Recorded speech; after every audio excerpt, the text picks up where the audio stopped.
On January 17, 2026, President Trump declared on social media that 8 European countries, including Denmark, Norway, Sweden, France, Germany, the United Kingdom, the Netherlands, and Finland, will face new import tariffs starting February 1st. The initial rate will be 10%, rising to 25% on June 1st, and will remain in place until a deal is reached for the United States to acquire Greenland, a semi-autonomous territory of Denmark.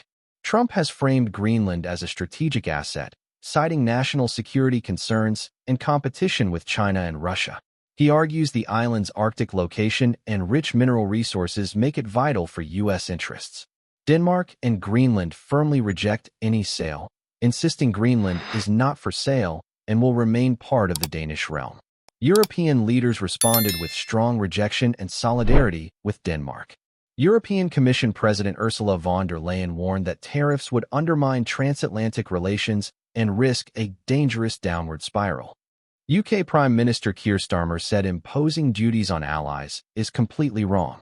Leaders reaffirmed that Greenland's future decisions belong to the Greenlanders and Denmark alone. Across Greenland and Denmark, massive protests erupted under slogans such as "Greenland is not for sale." Tens of thousands marched in Copenhagen and Nuuk, expressing opposition both to American annexation efforts and to economic coercion tactics like tariffs.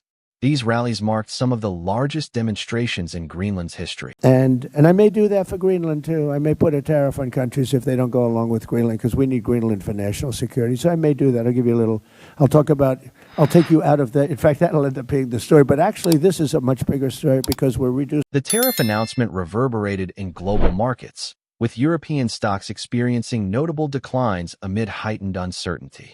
Meanwhile, EU diplomats are preparing potential retaliatory measures, including tariffs on U.S. exports, in response to what many in Brussels see as economic coercion by Washington.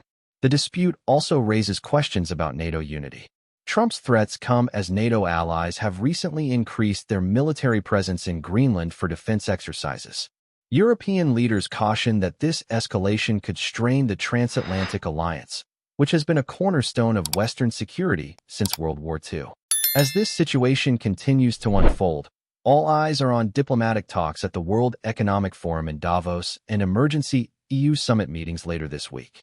Whether this standoff escalates into a full-blown trade war or leads to negotiations will shape transatlantic relations for years to come.